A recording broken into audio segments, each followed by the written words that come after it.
शैक्षिक समाचार, शिक्षा सरकारवालाहरूसँगको भलाकुसारी र समसामयिक शैक्षिक सवालहरूमा समीक्षात्मक टिप्पणी सहितको शैक्षिक कार्यक्रम शैक्षिक दर्पण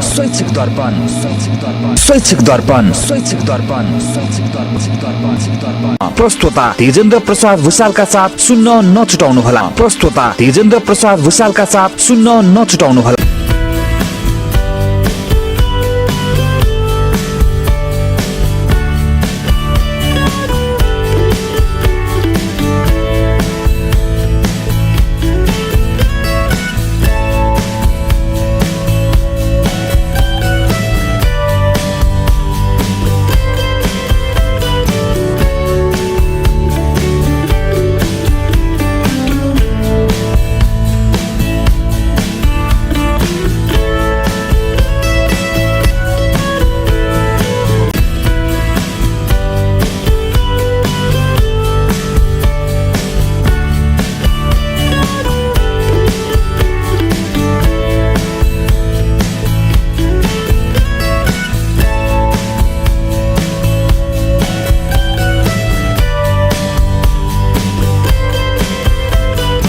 प्रयोगात्मक रिसर्च ओरिएन्टेड भन्दा पनि बढी मात्रामा बेरोजगार उत्पादन गरिराखेका छौँ। केही न केही समस्या छ, यसलाई सुधार गरेर जानुपर्छ भन्ने विषयमा अभियान सञ्चालन गरिएको थियो। तर अहिले आएर बढीभन्दा बढी आवश्यकता चाहिँ हाम्रा सामुदायिक विद्यालयहरूमा रहेको हुनाले सामुदायिक विद्यालय सुधारको नेपाल सरकारले अहिले यो 1 दशकको कार्यक्रम पनि सञ्चालन गरिराखेको अवस्थामा र नेपाल सरकारको एउटा निकाय भन्न इआरओले गरेको एउटा रिसर्चमा चाहिँ नेपालमा 1% मात्र विद्यालयहरू चाहिँ विद्यालय जान लायक भनेर जुन खालको एउटा बडो चिन्तन गर्ने खालको चाहिँ एउटा रिपोर्ट उहाँले निकाल्नु भयो। त्यस पछाडि झन् सार्वजनिक विद्यालयको सुधारका लागि हामी सबै लाग्नुपर्छ भनेर यसमा अलि बढी केन्द्रित भएर हामी लागिरहेका छौँ। र यो लकडाउन पछि चाहिँ लकडाउन पछाडि वैकल्पिक माध्यमबाट इन्टरनेटको पहुँच हुने र नहुने विद्यार्थीहरूसँग हामी कसरी पुग्न सक्छौँ भनेर यो विषयमा केन्द्रित रहेर काम गरिरहेका छौँ। धन्यवाद अभिषेक सर।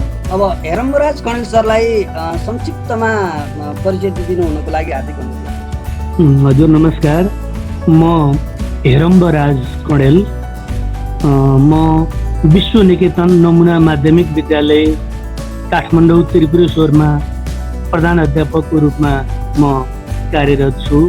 हामी कहाँ 3003 विद्यार्थीहरू छन् र यहाँले अत्यन्तै सान्दर्भिक प्रसङ्ग उठाउनु भएको छ।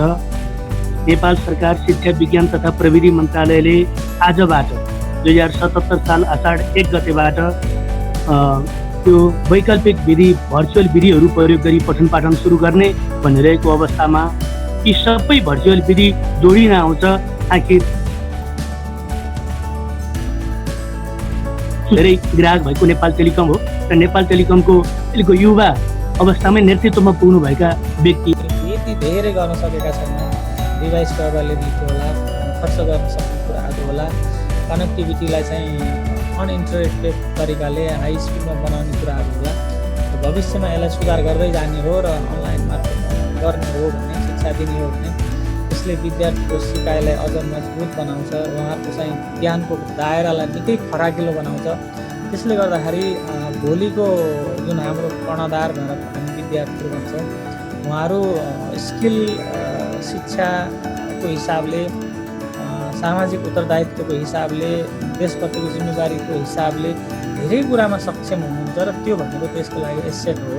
त्यही भएको हुनाले हामी शिक्षामा धेरै नै कन्ट्रिब्युसन गर्नुपर्छ र यसै सन्दर्भमा नेपाल टेलिकमले पनि आफ्नो जुन कस्ट छ त्यो कस्टमा धेरै नै सब्सिडाइज गरेर करिब 300% भन्दा सस्तोमा विभिन्न प्याकेजहरू लिएर आएको छ र यसमा अझै पनि हामी छलफलमा छौँ। शिक्षा मन्त्रालय, सञ्चार तथा सूचना प्रविधि मन्त्रालय, दूरसञ्चार प्राधिकरणसँग छलफलमा छौँ र यसलाई चाहिँ अझै सस्तो कसरी बनाउन सकिन्छ र विद्यार्थीहरूलाई अझै धेरै फाइदा कसरी गराउन सकिन्छ, धेरैभन्दा धेरै विद्यालय र धेरैभन्दा धेरै विद्यार्थीहरूलाई कसरी चाहिँ अनलाइन शिक्षामा चाहिँ आबद्ध गर्न सकिन्छ भन्ने बारेमा छलफल भइरहेको छ। र यो पेन्डेमिकले हामीलाई सिकायो अनलाइनमा हामी कसरी जाने भन्ने कुरा सिकायो। तर पेन्डेमिक सकिने बित्तिकै यो चिजलाई फेरि हामीले छोड्यौँ भने यसको गति चाहिँ फरक पर्छ। त्यही भएको हुनाले विद्यालयमा जाने पठन पाठन गर्ने त्यो एउटा छुट्टै दायित्व पनि छ। त्यसले विद्यार्थीलाई एउटा सोसल बनाउन सिक्ने धेरै कुरा सिकाउँछ र त्यसको साथसाथै हामीले यसलाई पनि कन्टिन्यू गऱ्यौँ भने जस्तो विद्यार्थीहरूले ट्युसन पढ्नुपर्ने हुन्छ के पढ्नु त्यो चिजलाई कम्प्लिटली इलिमिनेट गर्न सकिन्छ। शिक्षाको खर्चलाई हामी घटाउन सक्छौँ, दायरालाई बढाउन सक्छौँ र प्रविधिलाई प्रयोग गर्दाखेरि टोटल एकाडेमिक सेक्टरमा लाग्ने कस्टलाई पनि हामी घटाउन सक्छौँ। जस्तो हामीले सुन्दै आएका छौँ कि शैक्षिक सत्रको समाप्ति हुने बेलामा बल्ल हाम्रा दुर्गम क्षेत्रमा पुस्तक पुगेका कुराहरू हामीले भोगेकै कुरा हो। अहिले पनि त्यो सिचुएसन छ भने हामी यो अनलाइन एजुकेसनलाई प्रमोट गर्न सक्यो भने, त्यो क्षेत्रमा चाहिँ कनेक्टिभिटी पुर्याउन सक्यो भने, निःशुल्क शिक्षा दिन सक्यो भने त्यो समस्या पनि हुँदैन र आर्थिक शैक्षिक सत्रको लास्टमा पुस्तक पुग्ने र पढ्ने जुन हिसाब छ त्यसलाई पनि यसले चाहिँ अन्त्य गर्छ र सहरी र गाउँ, सुगम र दुर्गम बिचको जुन शिक्षाको एक्सेस छ, पहुँच छ, त्यसलाई चाहिँ सबैलाई समान तरिकाले दिनलाई यसले मद्दत गर्न सक्ने हुनाले हामी आगामी दिनमा पेन्डेमिक होस् अथवा नहोस् त्यो सिचुएसनमा पनि यो अनलाइन शिक्षा, दूरशिक्षालाई चाहिँ सँगसँगै लान सक्यौँ भने यसले चाहिँ शिक्षालाई अझ गुणस्तरीय, अझ भरपर्दो र अझ उन्नतशील र सस्तो चाहिँ बनाउन सक्छ र सबैको पहुँचमा पुर्याउन सक्छ।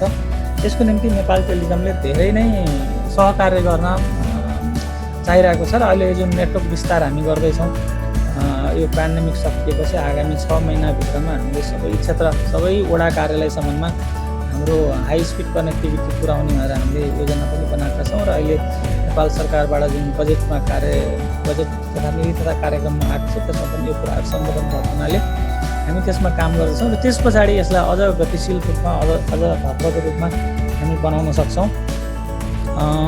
अहिले मैले यति नै भने, पछि सरहरूबाट आउने कुराहरू ठिक छ। धन्यवाद आदरणीय प्रबन्ध निर्देशकजी। मैले अर्को एउटा जिज्ञासा राखेँ।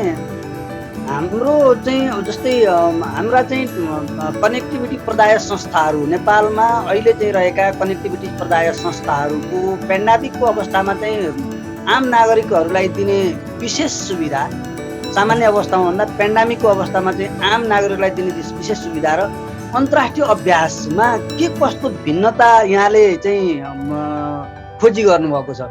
अन्तर्राष्ट्रिय अभ्यास के छ र त्यो अभ्यास हामी अभ्यासभन्दा हामी अझै राम्रो सुविधा दिइरहेका छौँ वा हामीले त्यो सुविधा दिन सकेका छैनौँ? अब अहिले लेटेस्ट हेर्ने भने आइटियु भनेको अन्तर्राष्ट्रिय दूरसञ्चार संस्था हो र आइटियुले आफ्नो जुन वेबसाइटमा पनि नेपालमा नेपाल टेलिकमले पेन्डेमिक सिचुएसनमा गरेका कुराहरूलाई चाहिँ उसले विशेष समाचार बनाएर प्रकाशित गरेको छ। जस्तो हामीले अहिले आम जनतालाई कोभिड-19सँग सतर्क हुने बारेमा मोबाइलमा रिङटोन बजाएका छौँ। त्यसपछि आएर एकदमै सस्तो स्टे कनेक्टेड प्याकेजहरू भनेर हामीले भनिसकेका छौँ। त्यसले गर्दाखेरि त्यस्तै अनि डिस्काउन्टेड रूपमा हामी इन्टरनेट सुविधाहरू दिएका छौँ। यो जुन टेलिफोनको बिल समयमा तिर्न नसक्नेहरूलाई चाहिँ जरिमाना छुटका कुराहरू, यी यावत कुराहरू हामीले गरिराखेका छौँ भने यो चिज अन्तर्राष्ट्रिय रूपमा पनि कुनै पनि ठाउँमा भएको देखिन्छ, तर धेरै जस्तो ठाउँमा यस्तो चाहिँ भएको छैन र हामीले चाहिँ यो चिज नयाँ इनिसिएसन चाहिँ गरेका छौँ। बाहिरतिर एउटा के छ भने अमेरिका र युरोपमा टेलिकम अपरेटरहरूलाई राज्यले निःशुल्क रूपमा स्पेक्ट्रमहरू, फ्रिक्वेन्सीहरू चाहिँ उपलब्ध गराएको छ पेन्डेमिक सिचुएसनमा। त्यसले गर्दा उहाँहरूले अलिकति धेरै डेटाहरू चाहिँ पुस गर्न सक्नु भएको छ। हामी कहाँ त्यो सिचुएसन चाहिँ अहिले हामीले पाएको छैनौँ। मैले चाहिँ कुरा त गरेको छु, हामीलाई स्पेक्ट्रम फ्रीमा दिने हो भने हामी अझै सस्तोमा अझै धेरै कनेक्टिभिटी प्रदान गर्न सक्छौँ भनेर।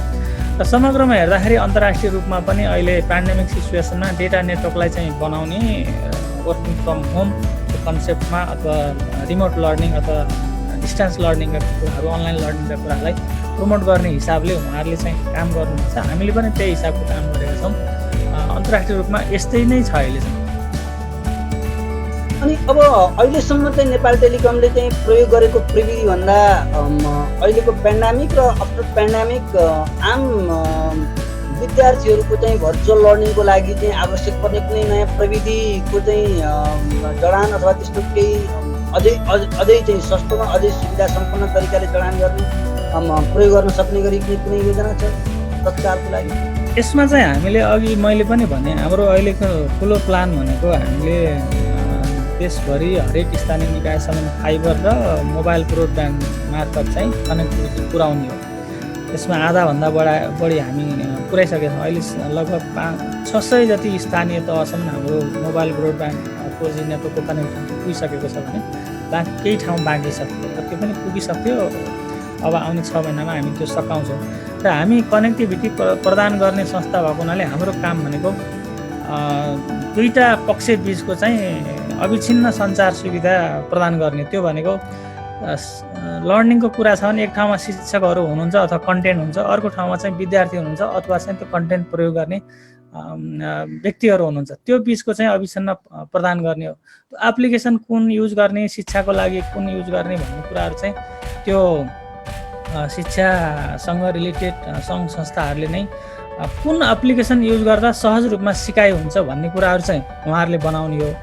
त्यसलाई ग्राहक अथवा विद्यार्थीसम्म पुर्याउनको निम्ति कनेक्टिभिटी इन्स्योर गर्ने चाहिँ हाम्रो काम हो। त्यो भएको हुनाले हामी कनेक्टिभिटी इन्स्योरेन्सको लागि चाहिँ काम गरिराखेका छौँ र त्यसका चाहिँ नयाँ प्रविधिबाट सिकाइ हुने कुराहरूका एप्लिकेसनको साइटहरू चाहिँ अब त्यो शिक्षा मन्त्रालय अथवा शिक्षा विभाग अथवा शिक्षासँग काम गर्ने विभिन्न सङ्घ संस्थाहरूले त्यसलाई चाहिँ युज गर्ने। किनभने कुन प्रविधिबाट चाहिँ सबैभन्दा इफेक्टिभली पढाइ हुन्छ भन्ने कुरा हाम्रो एक्सपर्टिज भन्दा पनि त्यो शिक्षा विद्यालय विद्यार्थी बिचको भएको त्यो प्रविधिलाई एक आपसमा जोड्ने काम हाम्रो भएको हुनाले जोड्ने पक्षमा चाहिँ हामी काम गरिरहेका छौँ।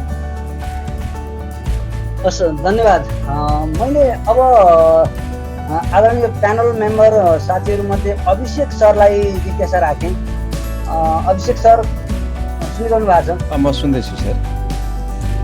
अब आदरणीय प्रबन्ध निर्देशकज्यूले नेपाल टेलिकमको तर्फबाट गरेका प्रयास र अभ्यासहरूको बारेमा चाहिँ डिटेलमा कुरा राख्नुभयो। अब उहाँले राख्नुभएका यी विषयहरूको सन्दर्भमा अब एउटा चाहिँ शैक्षिक अभियन्ताको हिसाबले विभिन्न ठाउँमा कार्यक्रमहरू सम्पादन गर्दै सञ्चालन गर्दै हिँडिरहनु भएको छ। अहिले के देख्नुहुन्छ? कनेक्टिभिटीको हालको अवस्था के छ र प्रबन्ध निर्देशकले चाहिँ दिनुभएको चाहिँ अहिलेको चाहिँ जानकारीमा थप यहाँको सुझाव के छ?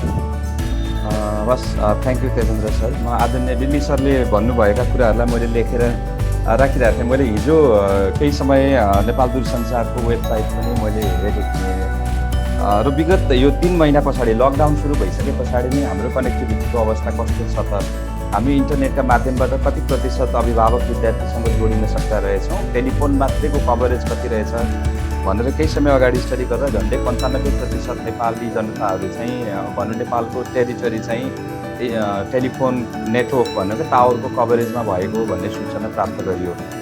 त्यस्तै इन्टरनेटको पहुँचमा भएका विद्यार्थीहरू अथवा चाहिँ ग्राहकहरूको सङ्ख्या भन्छ निकै ठुलो सङ्ख्यामा चाहिँ त्यो देखियो। त्यो देख्दाखेरि हामी नेपाली चाहिँ यस एउटा कनेक्टिभिटीको माध्यमबाट चाहिँ धेरै राम्ररी जोडिसकिएका रहेछौँ भन्ने खालको आभास पनि भयो।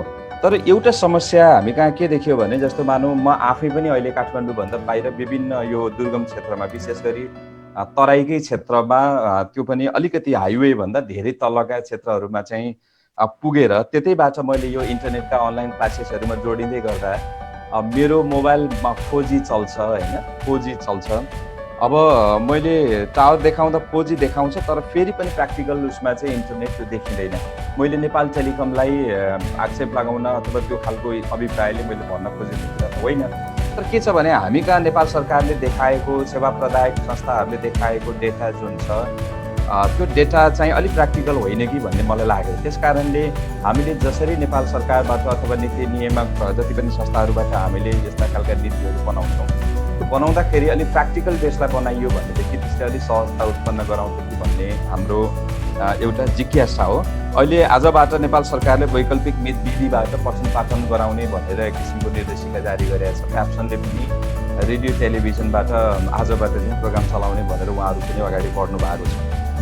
रेडियो र टेलिभिजनको एक्सेसमा हुने त्यो एउटा बाटो रहला, तर त्यसमा पनि के छ भने त्यो एकहोरो मात्रै वान वे सिस्टम भएको हुनाले त्यसले फेरि पनि विद्यार्थीको सिकाइ भइराखेको छ कि छैन भन्ने कुराको निक्रोल गर्न नसक्ने अवस्थामा अहिलेको सन्दर्भमा अनलाइन अथवा चाहिँ यो टेलिफोन जहाँ हाम्रो दोहोरो कुराकानी हुन्छ त्यही सबैभन्दा भरपर्दो र एउटा चाहिँ राम्रो विकल्प हो भन्ने हामीलाई पनि लागेको छ होइन। तर अब मैले यसरी कुरा गर्दै गर्दाखेरि अब समस्या हामी कहाँ के छ भने नेपाल टेलिकमले अहिले दिइराखेको अहिले जस्तो सरले भन्नुभयो यो कल ट्री भनेर फोनमा एकअर्काले सिकाउने भन्ने कुरा गर्नुभयो, यो निकै राम्रो कुरा आएको छ। अर्को ई शिक्षा प्याकेज मैले एउटा चाहिँ हाम्रो ई लर्निङको सिस्टममा काम गरिराखेको अर्गनाइजेसनसँग कुरा गर्दा नेपाल टेलिकमसँग सम्झौता भएको कुरा त्यतिबेलै भन्नुभएको थियो, यो पनि बडो एउटा राम्रो प्याकेज हो। मैले सरसँग बुझ्नुपर्ने अथवा चाहिँ मैले सरसँग राख्नुपर्ने एउटा जिज्ञासा के हो भनेदेखि यी 2-3वटा माध्यमबाट हामी जोडिनको लागि एक किसिमको सहजता छ, तर पनि टु वे कम्युनिकेसन बडो इम्पोर्टेन्ट हुन्छ यति बेला। त्यसका लागि चाहिँ शिक्षक र विद्यार्थीका लागि धेरै सस्तो दरमा इन्टरनेट भनिएको छ होइन। अब यो कतिको सम्भव हुन्छ, अब त्यसमा पनि मेरो आफ्नो प्रस्ताव चाहिँ के छ भन्दाखेरि 2-3वटा एस्पेक्टबाट हामी जान किन सक्दैनौँ भन्ने कुरा हो। एउटा एस्पेक्ट भनेको चाहिँ कस्तो हुन्छ भने हजुरको जसरी अहिले नेपाल टेलिकमले टेलिफोन गर्दाखेरि रिङ ब्याक टोन बजाइरहेको छ, हात धुने कुरा कोरोना भाइरस सम्बन्धी जसरी सचेतना जनाइएको छ, अब यो इनफ भयो। 2-3 महिनासम्म अहिले पनि हामीले बाहिर यसो उसमा चाहिँ जाने हो भने हरेक बच्चाहरूलाई थाहा छ यो कुरा भनेको जनचेतनाको सवालमा बडो नमन गर्न योग्य एक किसिमको स्टेप चाल्नु भएको छ, यसप्रति बडो अनुग्रहित हामी छौँ। तर अब के गरौँ भने अब यसलाई चाहिँ थोरै सिफ्ट चेन्ज गरौँ। हिजो हामीले रिङब्याक टोनमा जनचेतनामूलक चलायौँ भने अब के गरौँ भने यसै गरी रिङब्याक टोनमा अथवा चाहिँ एसएमएसको सिस्टमबाट हामीले के गरौँ भने कक्षाको तहगत रूपमा चाहिँ विद्यार्थीहरूलाई प्रश्न पठाइदिउँ भनेको जति सकिन्छ प्रश्न पठाइदिउँ। त्यो प्रश्न कस्तो होस् भन्दा रिसर्च गर्ने अनुसन्धान गर्ने बच्चाले चाहिँ विद्यार्थीहरूले घरभित्रै बसेर गर्न सक्ने खालका क्रियाकलाप र गतिविधिहरू के हुन सक्छन् त ती गतिविधिहरू पठाइदिउँ। त्यो गर्नको लागि चाहिँ अब त्यो सिस्टम के छ, अब त्यो स्पेसिफिक विद्यार्थी कहाँ त्यो प्रश्न पुग्छ कि पुग्दैन भने कक्षा 1को अभिभावक कहाँ कक्षा 10को प्रश्न पुग्ला होइन, त्यसलाई के गर्न सकिन्छ त्यो चाहिँ बसौँ सल्लाह गरौँ।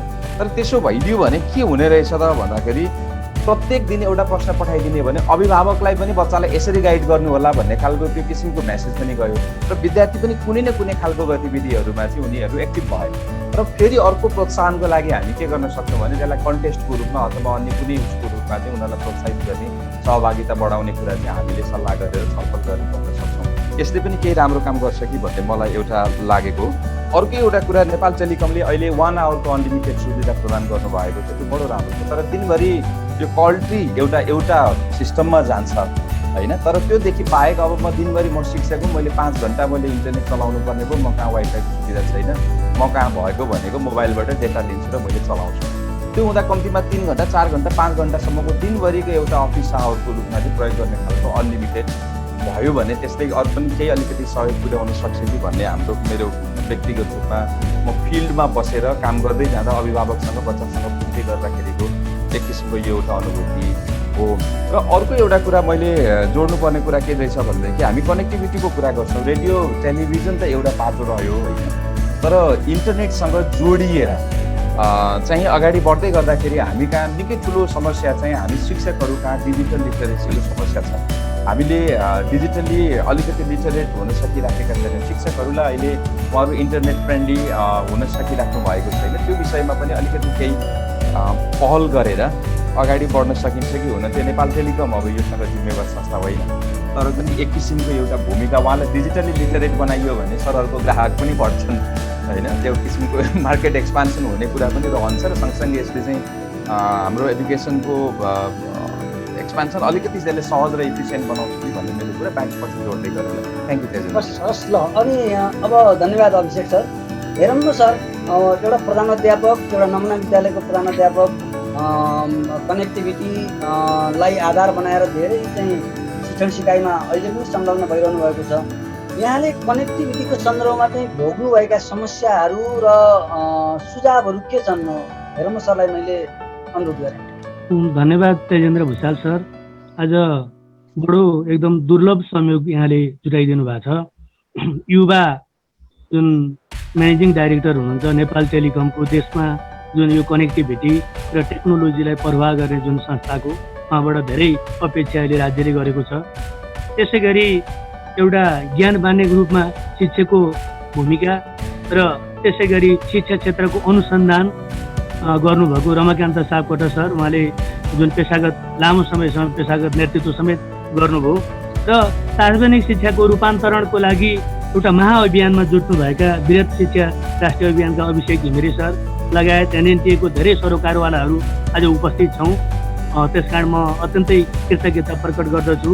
र तेजेन्द्र सर, अब भनिन्छ कालो जुन यो बादलमा पनि चाँदीको घेरा हुन्छ भने जस्तो देशको अहिले सार्वजनिक शिक्षा रूपान्तरण र शिक्षा प्रणाली हामी जुन विधिबाट विश्वमा पठन पाठनको रूपमा अगाडि बढ्यौँ त्यसलाई बदल्नको लागि चाहिँ अहिले सुनौलो मौकाको रूपमा पनि यो कोभिड-19 र यो कोरोना पेन्डेमिकले बनाएको जस्तो लाग्छ। स्वाभाविक रूपमा हामी पठन पाठनमा प्रयोग गर्ने 3वटा विधिहरू अहिले विश्वमा प्रयोगमा छन्। पहिलो विधि भनेको फेस टु फेस विधि हो। साक्षात्कार रूपमा विद्यार्थीहरू झोला बोकेर, किताब बोकेर, कापी कलम बोकेर विद्यालयमा आउने र विद्यालयको कक्षा कोठाभित्र डेस्क बेन्च कुर्सीमा बसेर पढ्ने जुन विधि हो त्यो हामी नेपालमा पालना गर्दै आएको। त्यस्तै अर्को जुन डिस्टेन्स मोडको लर्निङहरू भर्चुअल लर्निङहरू हो भने तेस्रो भनेको ब्लेन्डेड विधि हो। र हामी नेपालमा एउटा परम्परागत ढाँचाबाट शिक्षक कक्षा कोठामा प्रवेश गर्ने र प्रवचन गर्ने, त्यस पछाडि विद्यार्थीले बुझेनन् हामी एउटा किसिमको प्रक्रियामा एउटा विधिमा चल्यौँ। अब अहिले विश्वको माग भनेको त्यो अनलाइन प्रविधिबाट पढाउनु पर्ने र भर्चुअल विधिहरू पढाउनु पर्ने र अहिले विश्वमा विकसित भएका नवीनतम आइसिटी र प्रविधिहरूलाई प्रयोग गर्नुपर्ने भन्ने कुरा आएको थियो।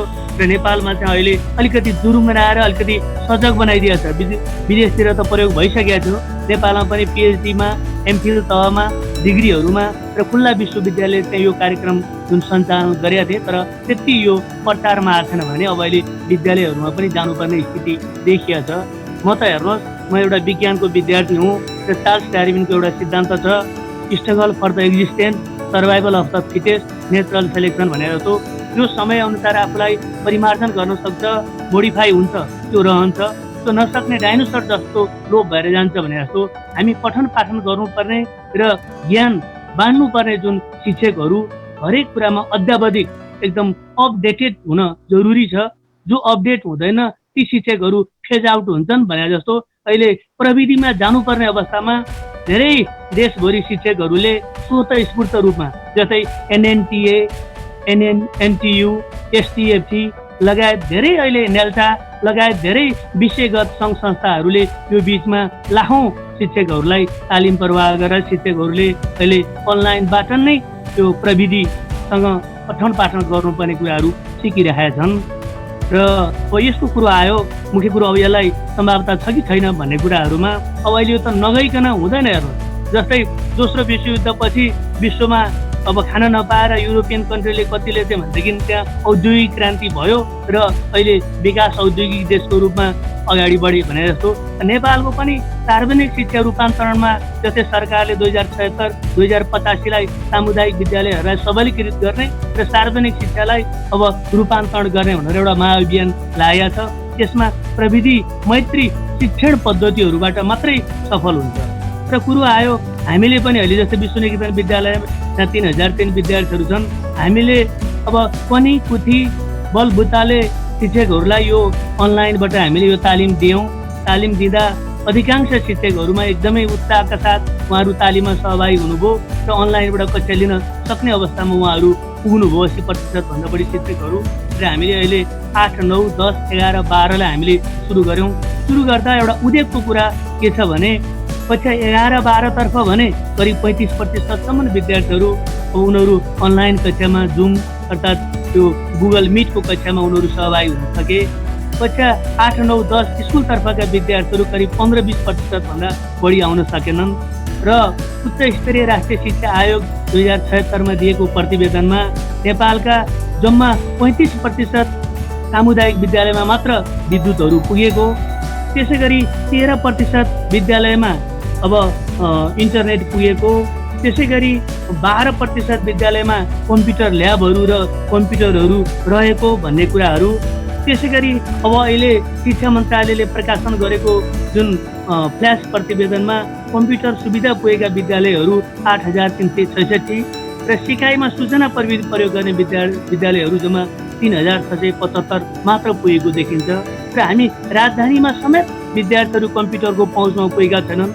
कतिपय ठाउँमा बिजुली पुगेको छैन, बिजुली पुग्यो त्यहाँ अब इन्टरनेटको पहुँच, टेलिकमको पहुँच पुगेको छैन, टेलिकमको पनि पहुँच पुग्यो, इन्टरनेटको पहुँच पुगेको छैन, इन्टरनेट पनि विभिन्न छ, डाटा किन्न सक्ने पहुँच छैन। त्यसकारण यो अवस्थामा अब हामीले अन्त दोष दिएर मात्र पनि हुँदैन। यसलाई अब सरकारले अहिलेको बजेटमा जस्तो एउटा खुसीको कुरा के छ भने अब हुन त 25% 20 देखि 25% शिक्षामा बजेट छुट्याउनु पर्थ्यो र किनभने शिक्षा भनेकै अब ज्ञानको ज्योति हो। जुन देशमा शिक्षालाई राज्यले उच्च प्राथमिकता दिएको छ ती देशहरू जस्तै स्क्यान्डिनेभियन कन्ट्री, फिनल्यान्ड, जस्तै नर्वे, त्यसै गरी यहाँ सिङ्गापुर, जापान, दक्षिण कोरिया, अमेरिका, चीन, यस्ता देशहरू एकदम हरेक कुरामा छलाङ मारेका छन् र जुन देशले शिक्षामा प्राथमिकता दिएको छैन तिनीहरू पिछडिएका छन्। किनभने आर्थिक रूपान्तरण, सामाजिक रूपान्तरण, विकास, निर्माण, औद्योगिक क्रान्ति सबै गर्नमा शिक्षाको जोडबल हो। त्यही भएर अब सरकारले गत वर्षभन्दा यसपालि अब राज्यको बजेट नै करिब 60 अरब जति घटेको अवस्थामा पनि गत वर्ष 10.6% शिक्षा क्षेत्रमा बजेट विनियोजन छु भने यसपालि 11.644% अलिकति बजेट शिक्षामा बढिया छ र विशेष गरी इन्टरनेट र प्रविधिमा अलिकति जोड दिन खोजिया छ। र अहिले अर्थमन्त्रीले अहिले वाचन गर्नुभएको अहिलेको बजेटमा पनि हरेक विद्यालयहरूमा इन्टरनेटको लागि सहयोग गर्न भनेर अलिकति बजेटहरू छुट्टिया छ। त्यही प्रविधिहरूमा जाने त भनिया छ। कारण सरकारले अब कतिपय विद्यालयहरूमा शिक्षकहरूका लागि ल्यापटप, ट्याब्लेटहरू अब अनुदान दिनुपर्छ र हरेक अब यहाँका एनजिओ, आइएनजिओहरूले विकासका काम भनेर विभिन्न प्रशिक्षण र तालिम भनेर अब खर्च गरेका छ भनेदेखि केही उनीहरूको अंश उनीहरूले अनिवार्य रूपमा ल्यापटप, यो ग्याजेट र यो प्रविधि मैत्री तरिकाबाट पठन पाठन गर्नमा पनि ती एनजिओ, आइएनजिओहरूले पनि छुट्याउनु पर्छ। स्थानीय तह प्रदेशले पनि अब अहिले प्रविधिबाट पढाउनको लागि, अनलाइनबाट पढाउनको लागि विद्यालयहरूमा इन्टरनेट सुविधा दिनको लागि विद्यार्थीहरूलाई त्यसमा चाहिँ भनेदेखि समावेश गराउनको लागि अब त्यो छुट्याउनु पर्छ। त्यो चाहिँ सरकारको तर्फबाट गर्ने कुराहरू भए भने अब हामी जुन नेपाल टेलिकमबाट हाम्रो के अपेक्षा छ भने नेपाली टेलिकम सुविधा सम्पन्न छ, प्रविधि युक्त छ, आफ्नै भवनहरूदेखि लिएर गएर टेक्नोलोजी वरिष्ठ इन्जिनियरहरू त्यहाँ छन् भने अब नेपाल टेलिकम हेर्नु, म धादिङको व्यक्ति, अब तपाईँहरू चितवनको बाहुल्यतामा आज आयोजना भइरहेको छ, धादिङको त्यो बेनिहाटतिरमा समेत नेपाल टेलिकम टिप्दैन र एनसेलको समेत सिम कार्ड लिएर जानुपर्छ भनेपछि अब अन्त दूर दराजको विकट ठाउँको स्थिति के होला। त्यसकारण यो अवस्थामा नेटवर्क विस्तार गर्नलाई हामी अनुरोध गर्छौँ। त्यस्तै गरी स्पिड बढाउनु जरुरत छ। अब अहिले हामी डाटा किन्यौँ, डाटा किनिसकेपछि यति चाहिँ अब ढिला हुन्छ कि त्यो टिप्नै गाह्रो हुन्छ। यहाँका यो कार्यक्रमहरूमा अहिलेको तालिमहरूमा पनि हामी आउने र जाने, प्रविधिले नटिप्ने र कार्यक्रम सञ्चालनमा नै अब बाधा व्यवधानहरू पर्ने स्थिति भइरहेको छ। त्यस कारण स्पिड बढाउनु पर्यो र अब निःशुल्क सकिन्छ भनेदेखि निःशुल्क रूपमा उपलब्ध गराउने हेर्नुहोस् त विद्यार्थीहरूलाई, सकिँदैन भने पनि भारी छुटमा चाहिँ अब नेपाल टेलिकमले उपलब्ध गराउनु पर्यो। त्यो हो भनेदेखि अब साँच्चै नै जुन राज्यले चाहेको र विश्व अनुसारको हामी प्रविधि युक्त शिक्षण अब गर्न सक्छौँ भन्दै मैले आफ्नो कुराहरू यिनै राखेँ। धन्यवाद। हस् हेरम्ब सर, नमस्कार, धन्यवाद। अब रमाकान्त सरको ध्यान आकर्षण गरेँ मैले। आदरणीय महानिर्देशकज्यूको पनि यहाँले कुरा सुन्नुभयो, हाम्रो की पर्सन दुईजना आदरणीय साथीहरूको पनि त्यो कुरा सुन्नुभयो। यहाँले अहिले तीनजना वरिष्ठ अग्रजहरूको चाहिँ कुरा सुनिसकेपछिको यहाँको टिप्पणी के छ रमाकान्त सर? हजुर, धन्यवाद तेजेन्द्र सर।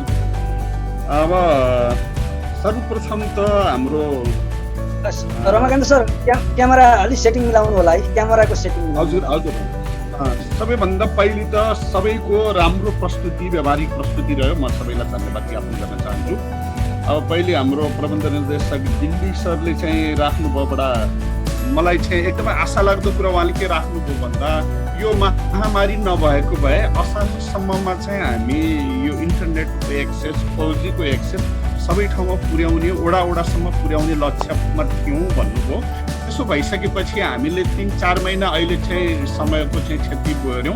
अरू 1-2 महिना चाहिँ हिसाबले गर्दाखेरि पनि 6 महिना लेट भयो भन्ने पनि हामी चाहिँ कार्तिक मङ्सिरसम्ममा चाहिँ यो सबै चाहिँ वडासम्ममा एक्सेसमा पुग्न सक्छ भन्ने मलाई उहाँको प्रस्तुतिले आशा जगायो।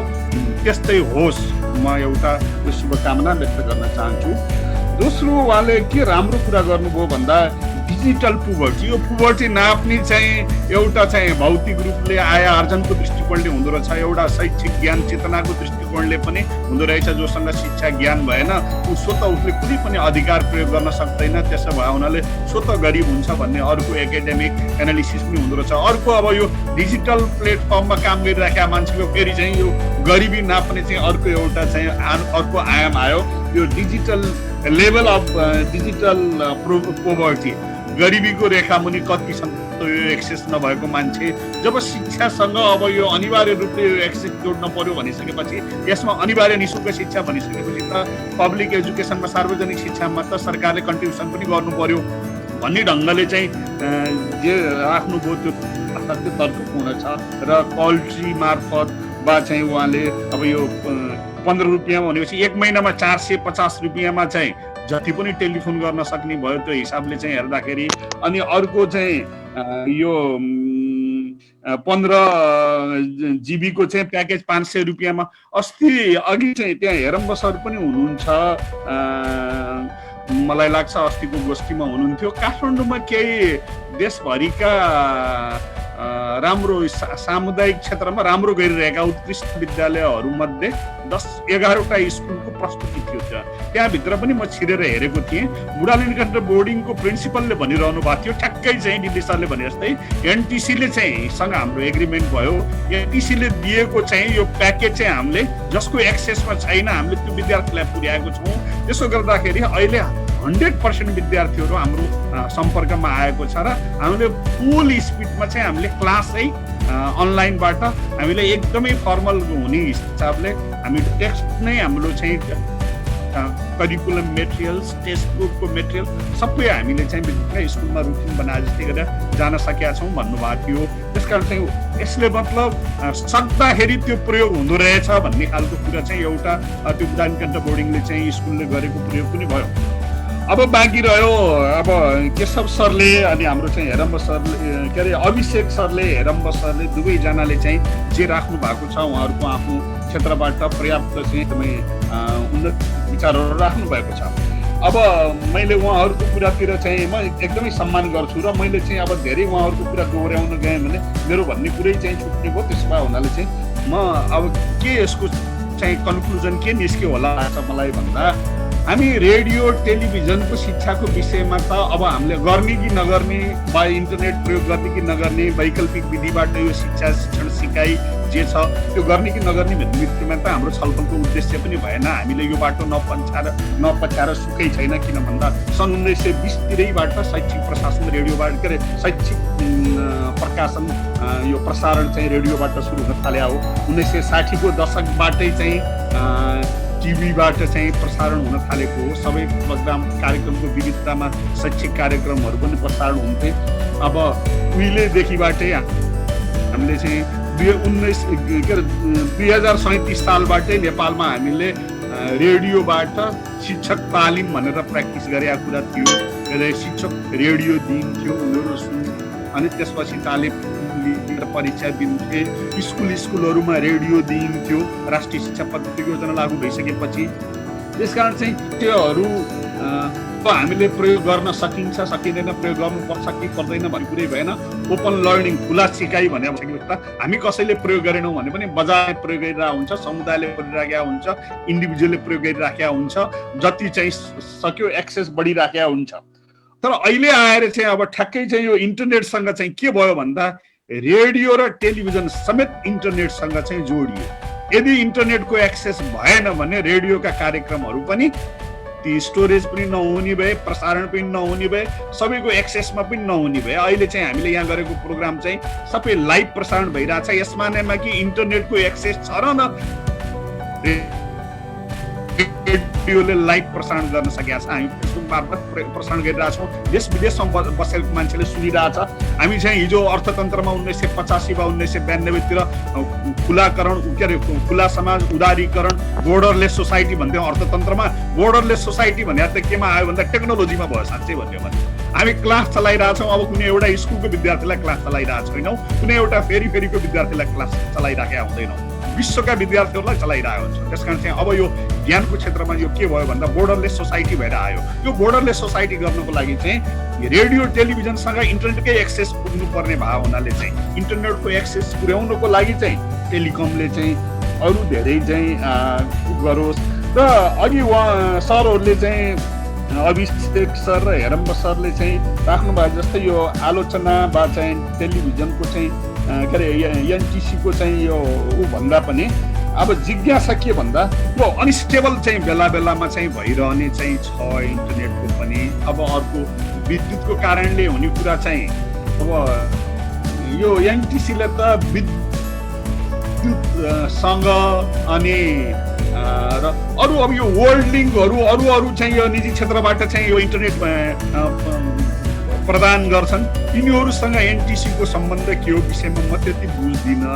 आजको इन्टरनेट एनटिसीको मात्रै छैन, मान्छेहरूले चाहिँ एनटिसीको भन्दा चाहिँ वर्ल्ड लिङ्कको राम्रो भनेर एनटिसीले भन्दा वर्ल्ड लिङ्कको चाहिँ रोज्ने चाहना गर्ने कारण के हो? टेलिभिजनमा पनि मान्छेहरूले चाहिँ आजभोलि चाहिँ टेलिभिजनसँग इन्टरनेट जोड्छ र अनि त्यसैसँगबाट चाहिँ वर्ल्ड लिङ्कको चाहिँ इन्टरनेट र टेलिभिजन सँगसँगै चाहिँ उनीहरूले चलाइरहेछ। एनटिसीको यसो गर्नको लागि चाहिँ त्यो निजी क्षेत्र हाम्रो धेरै कुरा निजी क्षेत्रले सरकारी क्षेत्रलाई सिकाउने जस्तो भएको छ। शिक्षामा पनि अस्ति चाहिँ के 166 मुद्दाले त्यस्तै गर्यो भनेर चाहिँ हाम्रो धेरै गुनासो आएको छ।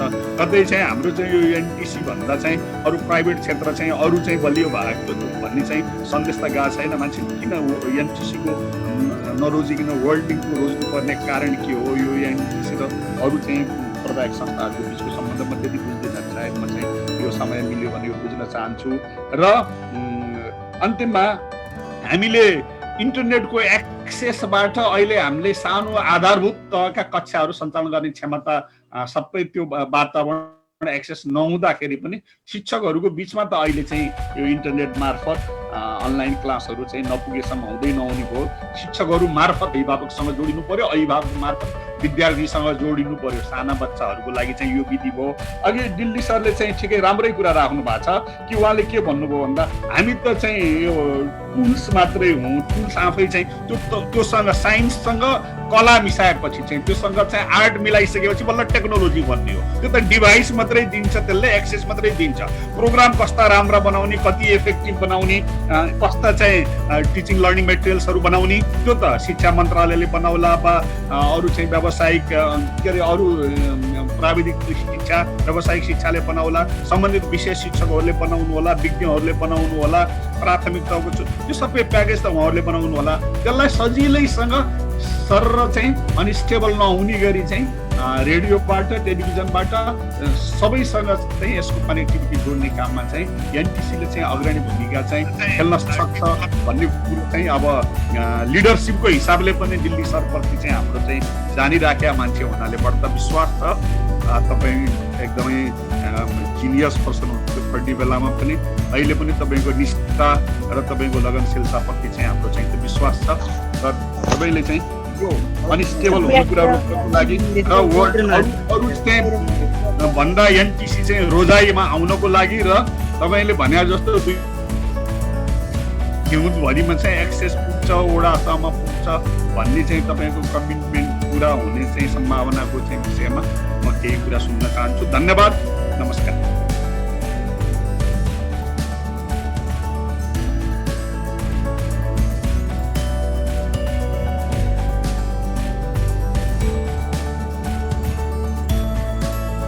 तेजेन्द्र सर,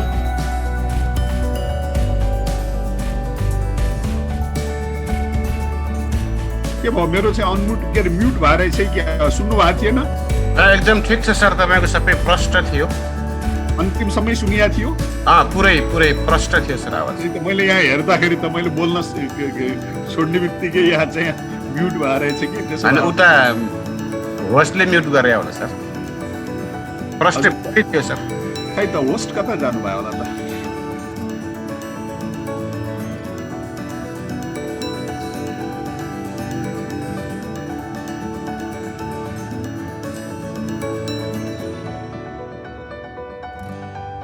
नभए दिल्ली सर चाहिँ अनम्युट गरेर चाहिँ अब यसो गरौँ नि त।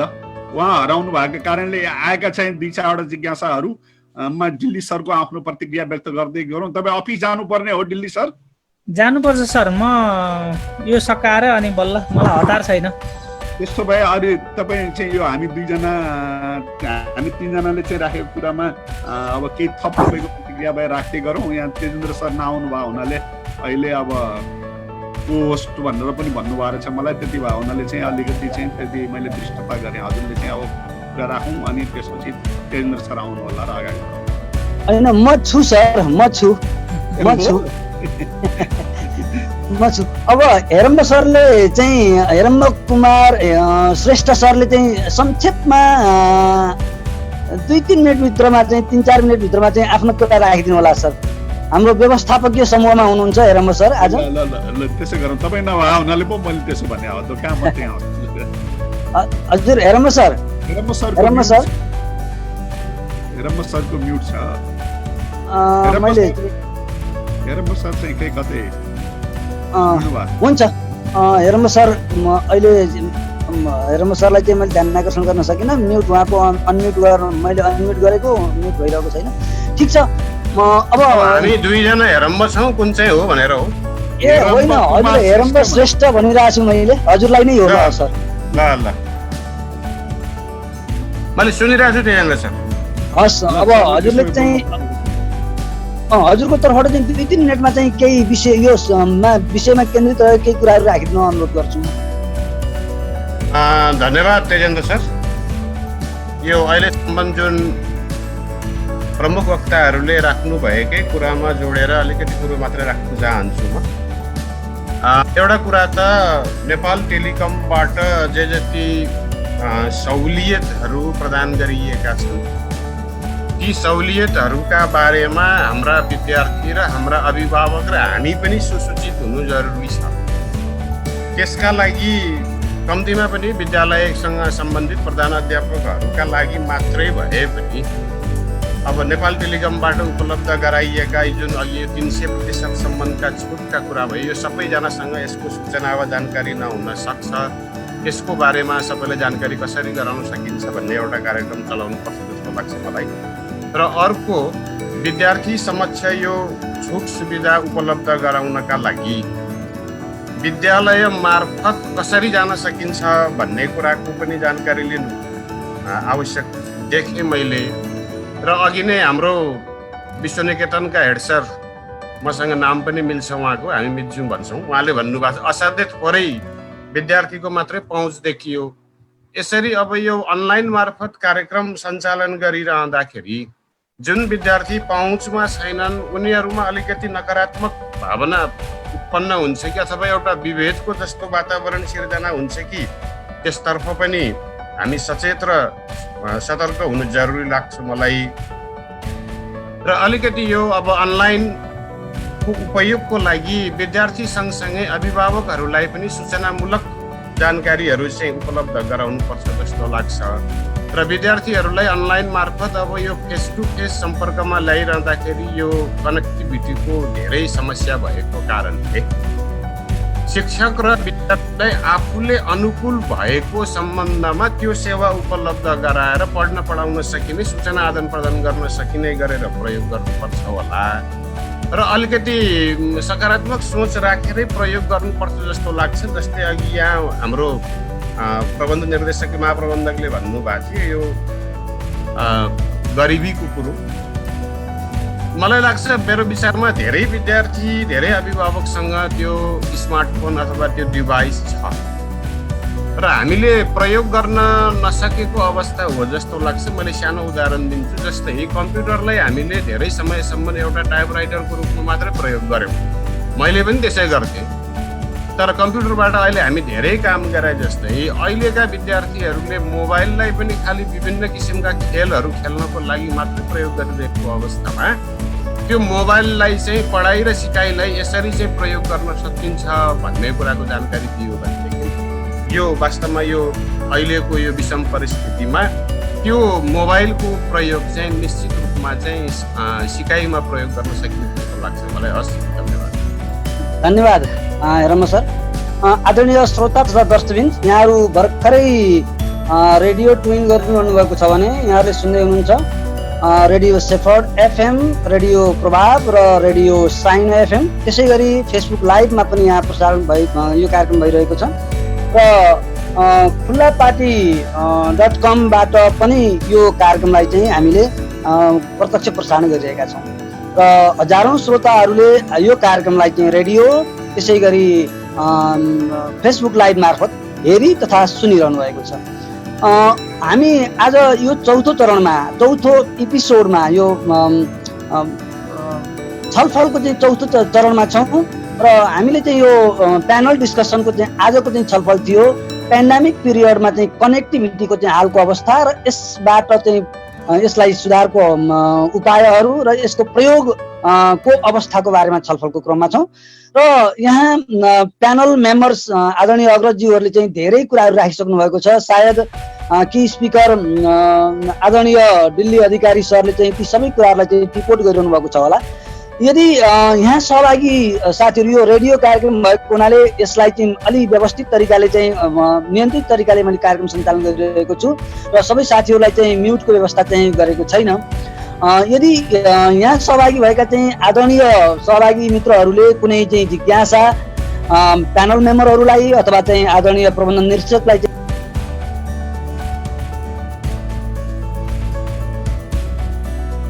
मैले यहाँले राख्नुभएका चाहिँ ती सुझावहरूलाई ती भनाइहरूलाई चाहिँ आदरणीय प्रबन्धन निर्देशकसम्म पुर्याउने कोसिस गर्नेछु र मैले अब करिब सबै साथीहरूबाट प्राप्त भएको भनाइ सुझाव अनुरोध जे भने पनि ती विषयलाई चाहिँ सम्बोधन गरेर आफ्ना भनाइहरू राखिदिनको लागि चाहिँ म आदरणीय दिल्ली सरलाई हार्दिक अनुरोध गर्दछु।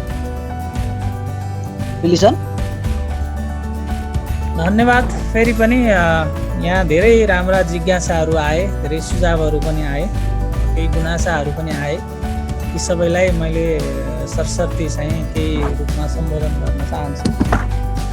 सबभन्दा पहिला त म कनेक्टिभिटीको बारेमा म एउटा तथ्याङ्क पनि भन्न चाहन्छु। अस्ति वैशाखमा एउटा अन्तर्राष्ट्रिय संस्थाले कनेक्टिभिटी पहुँचको बारेमा संसारको विभिन्न देशहरूको चाहिँ सर्वे गर्दाखेरि नेपालको इन्टरनेट स्पिड खास गरी मोबाइल इन्टरनेटको स्पिड चाहिँ साउथ एसियामा दोस्रो छ। त्यो भनेको हामीभन्दा माथि श्रीलङ्का छ, त्यसपछि हामी छौँ, त्यसपछि अरू भारत, बङ्गलादेश, पाकिस्तान अरू पछाडि छन्। त्यो तथ्याङ्कलाई हेर्दाखेरि हामी साउथ एसियामा निकै राम्रो पोजिसन छ। तर पनि हाम्रो एक्सपेक्टेसन जुन छ, यहाँ कुराहरू आए, ती एक्सपेक्टेसनको आधारमा हामीले गर्नुपर्ने काम एकदमै धेरै बाँकी छ। र यहाँ 4G को सिग्नलहरूदेखि नै इन्टरनेट एक्सेस भएन भन्ने कुराहरू आएका छन्। र एउटा इन्टरनेट चल्नको निम्ति हाम्रो इन्टरनेट कोर नेटवर्कबाट ट्रान्समिसन नेटवर्क फाइबर हुँदै टावरसम्म पुग्नुपर्ने, टावरबाट चाहिँ ग्राहकको मोबाइलसम्म जाने। कहिलेकाहीँ टावरमा जाने फाइबरहरू काटिएका हुन्छन्, सडकमा बाटो बनाउँदा सडक विभागले बाटो बनाउँदा काटिन्छन्। कहिले चाहिँ विद्युत हुँदैन, विद्युत नहुँदाखेरि ट्रान्समिसन रिपिटर लिङ्कहरू डाउन हुन्छन्, त्यसले गर्दाखेरि कुनै समय त्यस्तो हुन्छ। त्यसलाई हामी मल्टिपल लिङ्क मार्फत चाहिँ रिडन्डेन्ट क्रिएट गरेर त्यसलाई चाहिँ अविच्छिन्न बनाउन अहिले हामी काम गरिरहेका छौँ र आउने दिनमा त्यो चिजहरू चाहिँ अझै सहज रूपमा र गुणस्तरीय रूपमा हुन्छ। त्यसमा म त्यति प्रतिबद्धता पनि गराउन चाहन्छु। त्यस्तै रेडियो टिभी पक्कै पनि वान वे हो र त्यो इन्टरेक्टिभ हुँदैन। त्यो भएको हुनाले त्योभन्दा अनलाइन शिक्षा नै धेरै इफेक्टिभ हो। यहाँ सरहरूले चाहिँ रिङब्याक टोन मार्फत अथवा SMS मार्फत प्रश्न पठाउने भन्ने कुरा गर्नुभएको थियो। रिङब्याक टोन भनेको मास स्केलमा सबैलाई एकैचोटि जानु भएको हुनाले स्पेसिफिक रूपमा रिङब्याक दिन नमिल्ने हुन्छ।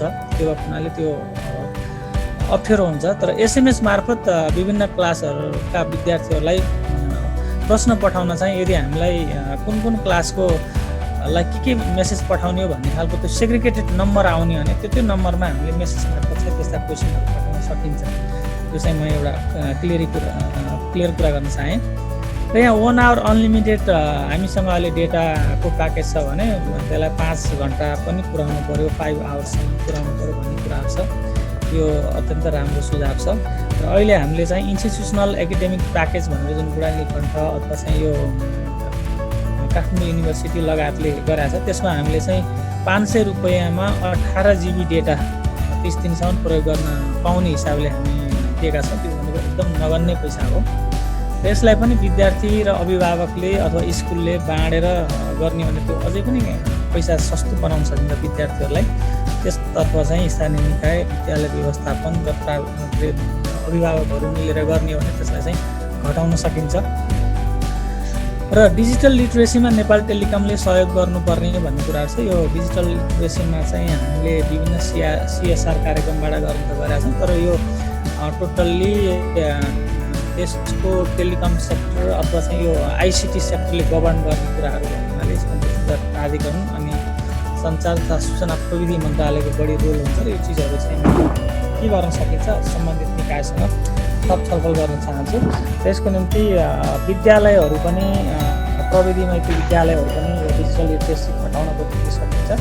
र एउटा के चाहिँ गर्न सकिन्छ भने अहिले जुन स्मार्ट स्कुलहरू बनेका छन्, प्रदेशको रूपमा छ, कम्प्युटर ल्याबहरू थुप्रै ठाउँमा छ भने ती कम्प्युटर ल्याबहरूलाई चाहिँ शिक्षकहरू, स्थानीय शिक्षक सरहरूले बिहान विद्यालय सुरु हुनुभन्दा पहिला र साँझ विद्यालय सकिएपछि पछाडि पनि स्थानीय रूपमा अभिभावक तथा अरू युवाहरूलाई चाहिँ कम्प्युटर शिक्षा दिन सक्ने हो। एक्स्ट्रा टाइम जसरी हामी प्रौढ शिक्षा भन्थ्यौँ त्यस्तै हिसाबले त्यो जुन रिसोर्सहरू युज गर्ने हो भने डिजिटल लिटरेसीलाई चाहिँ छिट्टै फैलाउन बढाउनको निम्ति धेरै मद्दत हुन्छ र यसको निम्ति विद्यालयहरूको चाहिँ निकै ठुलो योगदान हुन्छ। त्यसमा कनेक्टिभिटी दिने कुरामा हामी सदैव एकदमै पोजिटिभ छौँ र हामी त्यसमा चाहिँ सहकार्य गर्न तयार नै छौँ। र धादिङको बेनीघाट लगायत कति ठाउँमा चाहिँ स्पिड पुगेन भन्ने कुराहरू छ। मैले अघि पनि भनिसकेँ, हामीले लगभग 4500 ठाउँमा 4G नेटवर्क विस्तार गर्नुपर्ने ठाउँमा अहिलेसम्म 2300-2400 ठाउँमा मात्रै गरेका छौँ र बाँकी 2000 हाराहारी ठाउँ हामीले गर्नै बाँकी छ। र यो हामीले असारसम्म सकाउने हिसाबले काम गरेका छौँ। पेन्डेमिकले गर्दाखेरि भएन र अहिले त्यसको निम्ति चाहिने सबै मेटेरियलहरू हामीसँग आइसकेको छ र अब काम सुरु हुने बित्तिकै हामीले सम्भवतः कार्तिक मङ्सिरसम्ममा सबै स्थानीय तहसम्ममा नेटवर्क विस्तार गरिसक्ने भन्ने हाम्रो लक्ष्य छ। र यो पनि यो पेन्डेमिक कहिलेसम्म जान्छ भन्ने खालको निर्धारण गर्ने हुनाले त्यो सकिएको 6 महिनामा हामी सबै ठाउँमा पुर्याउन सक्छौँ। शुल्क अथवा भारी छुट भन्ने कुराहरू आउँछ। यसमा चाहिँ यदि स्पेक्ट्रममा र सरकारबाट ट्याक्स र रोयल्टी लगायत कुराहरूमा चाहिँ दूरसञ्चार कम्पनीहरूलाई चाहिँ सब्सिडी दिने हो भने, नेपाल टेलिकमलाई सब्सिडी दिने हो भने हामी अझै भारी छुट दिन सक्छौँ। यो सम्बन्धमा मैले माननीय मन्त्रीज्यूसँग संसदका संसदीय समितिहरूको मिटिङमा पनि यो कुराहरू राखिसकेको छु। यो नीतिगत कुराहरू हुनाले हामीले गर्न सक्ने छैन। सरकार र संसदले गर्ने यसमा चाहिँ ट्याक्सका कुराहरू चाहिँ सहुलियत दिने हो भने हामी अझै पनि सस्तो दिन सक्छौँ। र हाम्रो रमाकान्त सरले भन्नुभयो जस्तो जुन कार्तिकसम्ममा सबै वडामा हामी 4G पुर्याउने हिसाबमा काम गरेका छौँ र सम्भवतः हामी त्यो गर्न सक्छौँ होला, त्यसमा कोसिस गर्दैछौँ।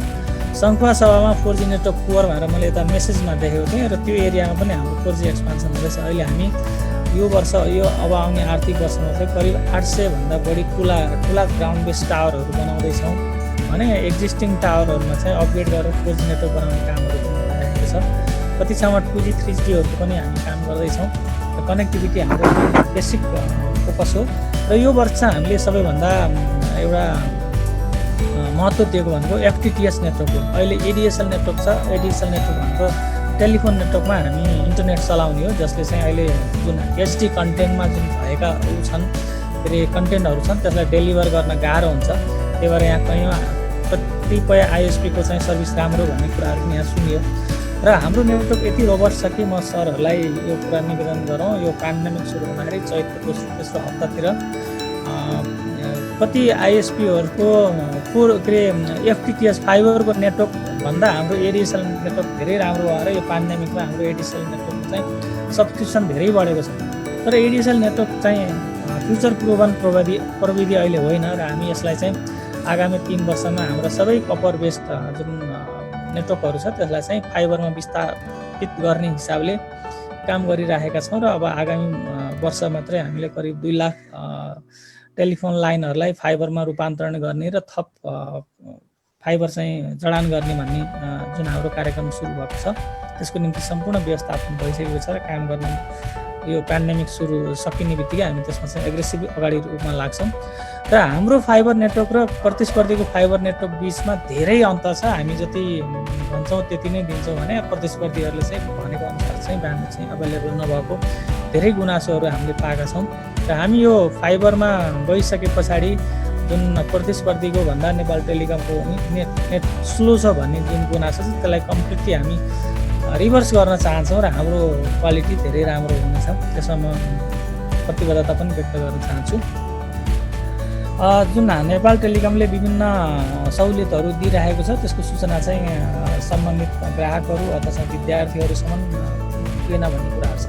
त्यसमा हामी हाम्रा सूचनाका च्यानलहरू, सोसियल मिडियाहरू, रेडियोहरू, टेलिभिजन लगायत सबै कुराबाट हामी प्रसारण गरिरहेका छौँ र यहाँहरूले भन्नुभए अनुसार यस्ता खालका शिक्षक, विद्यार्थी अथवा अभियन्ताहरू बिचको चाहिँ मिटिङहरू मार्फत पनि यी कुराहरू चाहिँ प्रसारित हुन्छ।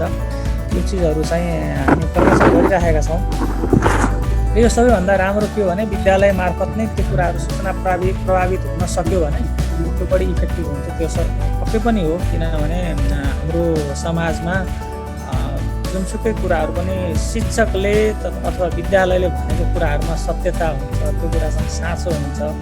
किनभने त्यो भनेको शिक्षकहरू भनेका गुरु हुन्। त्यसपछि गुरुहरूले भनेको चिज राम्रो हुन्छ भन्ने जुन हाम्रो परम्परागत रूपमा जुन आएको छ त्यसले गर्दाखेरि त्यो पनि सूचना प्रवाह गर्ने हुन्छ। हामी त्यसमा थप पहल गर्छौँ र यो अनलिमिटेड प्याकेज अब अफिसको लागि अनलिमिटेड प्याकेजहरू चाहियो भन्ने कुराहरू यहाँ देखिरहेको छु। त्यो चिजमा पनि पर्याप्त ध्यान दिएको छ र हामी यसमा वर्कआउट गर्दैछौँ। सायद मैले धेरै उठेका कुराहरू चाहिँ यहाँ सम्बोधन गरिसकेँ र यस बाहेक अरू छन् भने अझै पनि म सम्बोधन गर्न चाहन्छु। केही छ भने सुनाउँ सर, होइन भने अब यति नै बताउँ कि मैले यो चरणको चाहिँ भनाइ प्रति दिल्ली सर प्रति चाहिँ आभार व्यक्त गर्न चाहन्छु। र प्रायः जस्तो चाहिँ यहाँ च्याट बक्समा देखिएका चाहिँ जिज्ञासाहरू यहाँ आफैले हेरेर चाहिँ सम्बोधन गरिसक्नु भएको छ। र अन्त्यमा प्यानल मेम्बरहरू मध्येबाट एकदम 2-2 मिनटमा थप केही कुरा दोस्रो चरणमा दिल्ली सरले भन्नुभएको विषयलाई लिएर चाहिँ केही भनाइहरू छन् भने अभिषेक सर। हजुर सर। अब हामी करिब विषयलाई चाहिँ सारांशकृत गर्दैछौँ। यो चाहिँ पेन्डेमिकको अवस्थामा चाहिँ विद्यार्थीसम्म कनेक्टिभिटीको विषयमा केन्द्रित भएर चाहिँ थप केही कुरा छन् भने चाहिँ राखिदिनु होला। अब छोटकरीमा मैले सरलाई अनुरोध गरेँ, सरका पनि कुरा सुनिसके पछाडि म त एउटा एक्टिभिस्ट भएको नाताले यति बेला विद्यार्थीलाई कसरी सहज हुनसक्छ भन्ने विषयमा केन्द्रित हुन्छु। बाँकी कुरा फेरि पेन्डेमिक पछि गरौँला। एउटा कुरा म एमटिसीको अब प्रबन्ध निर्देशकजी हुनुहुन्छ, भन्नुपर्ने कुरा के छ भने हामी इनिसिएट गरौँ, कसरी गर्न सकिन्छ मन्त्रालयसँग समन्वय गरौँ। हामी पनि यसमा एक किसिमको मेडिएटरको एउटा रोल प्ले गर्न हामी तयार छौँ सहजीकरण गर्नको लागि। शिक्षकलाई चाहिँ एनटिसीको इनिसिएसनमा अब यसलाई सिएसआर अथवा कुनै माध्यमबाट हुनसक्छ एग्रेसिभ रूपमा चाहिँ डिजिटल लिटरेसीको कक्षा सञ्चालन गरौँ। मैले यो कुरा हजुरलाई अनुरोध गरेँ, यो गरौँ नै। त्यसको पोसिबिलिटी के छ हजुरहरूले यसलाई स्टडी गरिदिनु होला। एउटा कुरा। अब अर्को एउटा कुरा चाहिँ अघि त्यहाँ सरले पनि भन्नुभएको थियो, एउटा यो एसएमएसको माध्यमबाट विद्यार्थीहरूलाई प्रश्नपत्र पठाउने र अभिभावकहरूलाई विद्यार्थीलाई गाइडेन्स गर्नको लागि चाहिँ उहाँलाई जनचेतना जगाउने विषयमा हामी त्यसमा सहयोग गर्न तयार छौँ। हाम्रो तर्फबाट मन्त्रालयसँग समन्वय गरेर हजुरहरूलाई दिनुपर्ने डेटाहरू स्पेसिफिक के गर्न सकिन्छ त्यो हामी गर्छौँ। यसमा जाउँ भनेर मैले आग्रह गरेर तेस्रो हरेक घर विद्यालय र प्रत्येक अभिभावक शिक्षक, हरेक घरलाई विद्यालय बनाउने र प्रत्येक अभिभावकलाई शिक्षक बन्ने दिशामा चाहिँ कनेक्टिभिटीको नाताले राम्रो कनेक्टिभिटी हामीसँग भएको हुनाले यसको माध्यमबाट हामी त्यो पहलमा पनि लागौँ। बाँकी कुरा सरले धेरै कुराहरू गरिसक्नु भएको छ। मैले यति नौवटा विषयलाई चाहिँ अनुरोध गर्दै म बिदा हुन्छु। हस्, धन्यवाद। हेरम्ब सर। धन्यवाद तेजेन्द्र सर।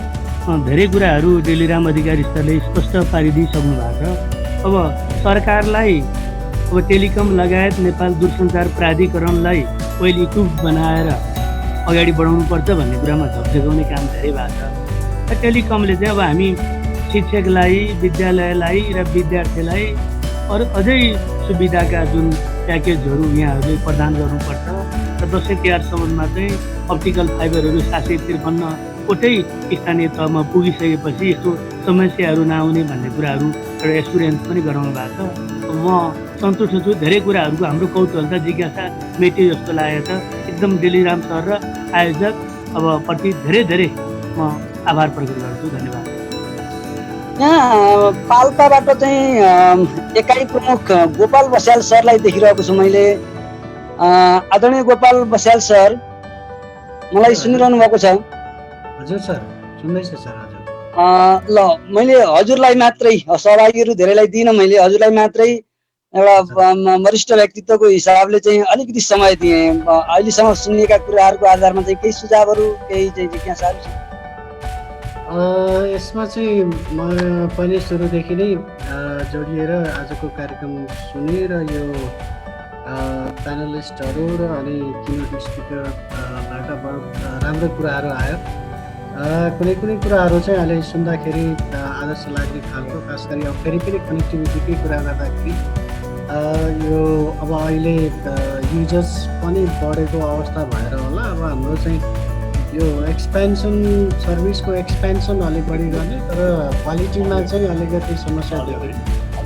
अब अहिले प्रयोगकर्ताहरू बढिरहेको, तर यो पावर चाहिँ यो कनेक्टिभिटीको क्षमता चाहिँ नबढेको जस्तो देखिन्छ। त्यसले गर्दाखेरि अब यस्तो भने अब यो खालि फेसबुक सर्भर स्क्रोल डाउन गर्नलाई चाहिँ काम गरेको छ, तर अब अलिकति रिसोर्सहरू अपलोड गर्नुपर्ने, डाउनलोड गर्नुपर्ने र अलिकति इन्टरेक्टिभ गराउनको लागि चाहिँ यो कनेक्टिभिटी त्यति सफिसियन्ट चाहिँ छैन अहिलेसम्म। त्यसैले अब यसमा चाहिँ राज्य अथवा यो टेलिकम्युनिकेसन कर्पोरेसनहरू, कम्पनीहरूको अलि एग्रेसिभ तरिकाले थप भनौँ न इम्पावर गर्नलाई के गर्न सकिन्छ कनेक्टिभिटीको भन्ने कुरामा चाहिँ लाग्नुपर्छ जस्तो लागेको छ।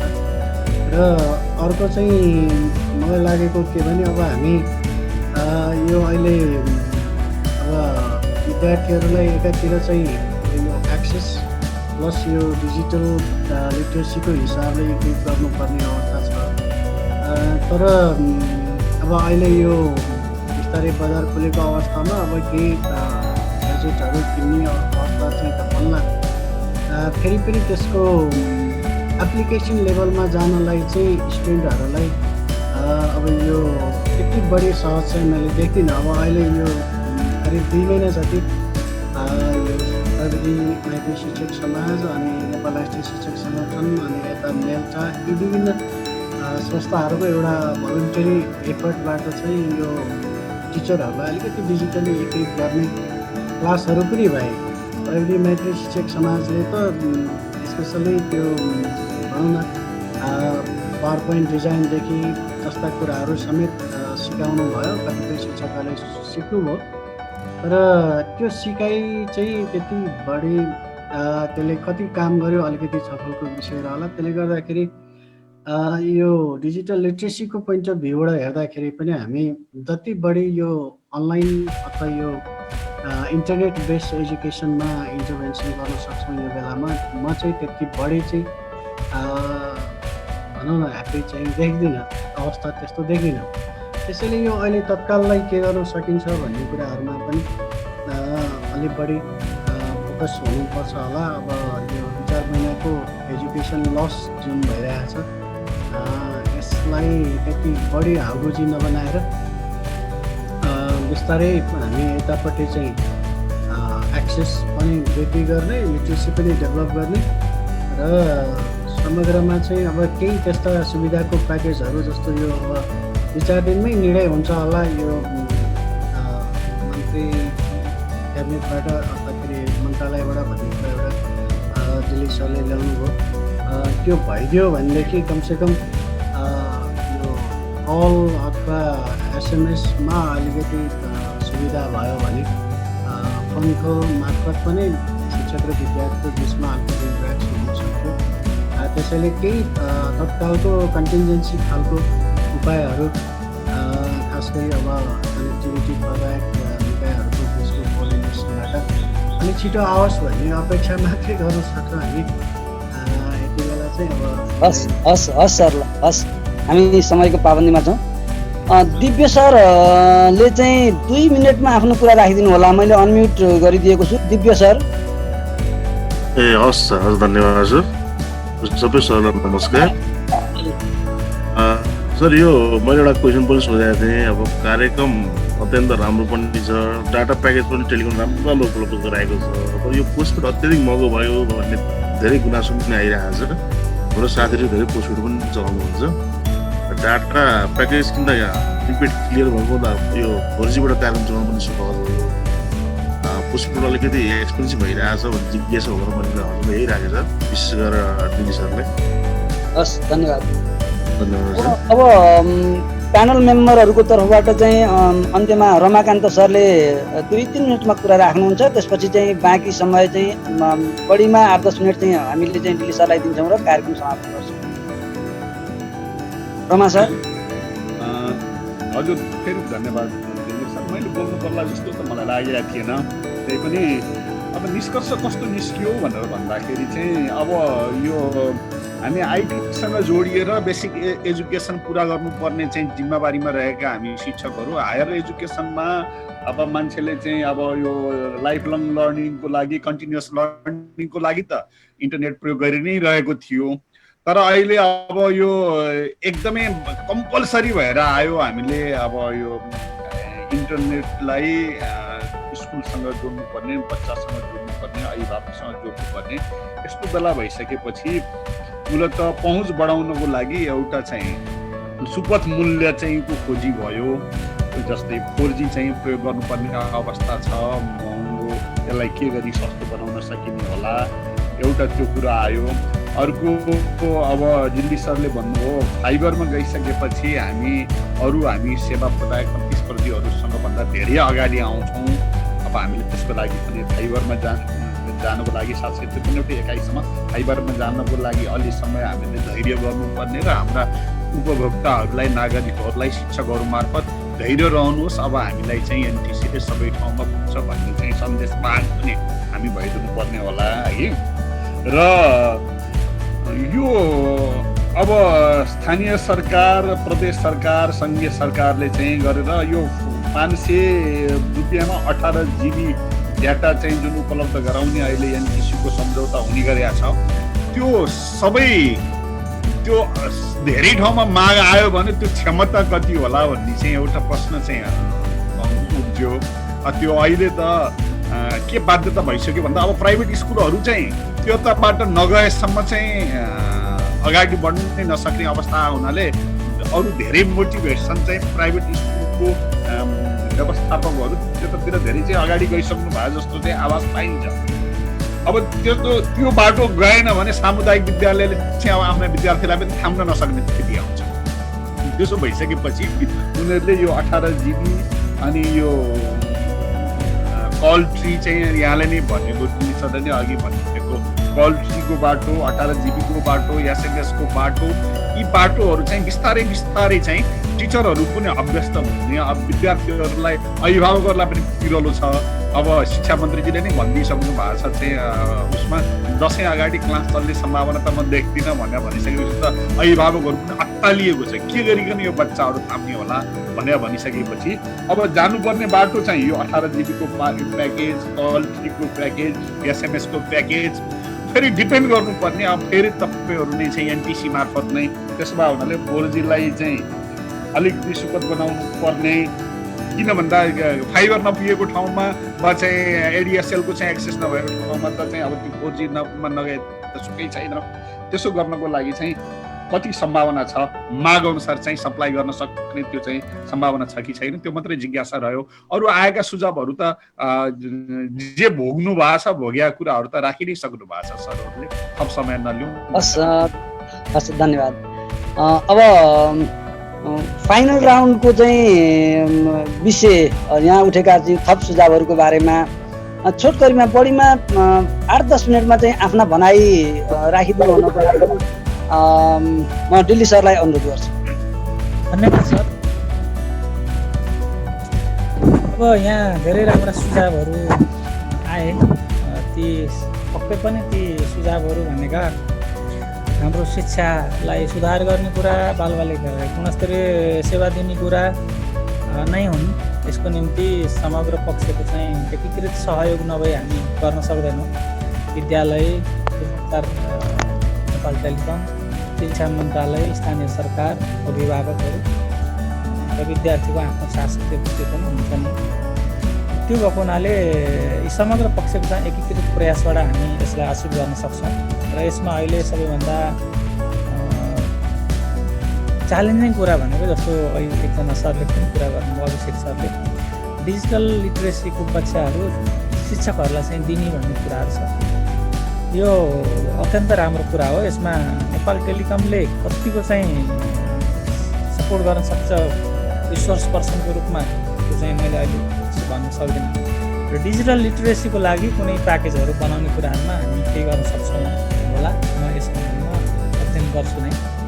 अर्को एसएमएस पठाउने कुरा छ। एसएमएस चाहिँ हामीले के पनि गर्न सक्छौँ भने हरेक विद्यालयलाई हामी बल्क एसएमएसको चाहिँ सर्भिस दिन सक्छौँ र विद्यालयले आफ्नो विद्यार्थीलाई के प्रश्न पठाउने, के गर्ने सबै एडमिन क्यापासिटी के अरे अथोरिटी चाहिँ हामी विद्यालयलाई दिन सक्छौँ।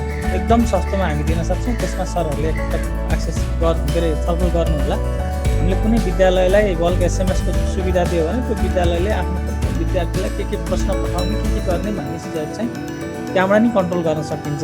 त्यो कनेक्टिभिटी हामी दिन सक्छौँ। त्यो पनि एउटा एक्सेस के अरे सम्भावना हेरौँ।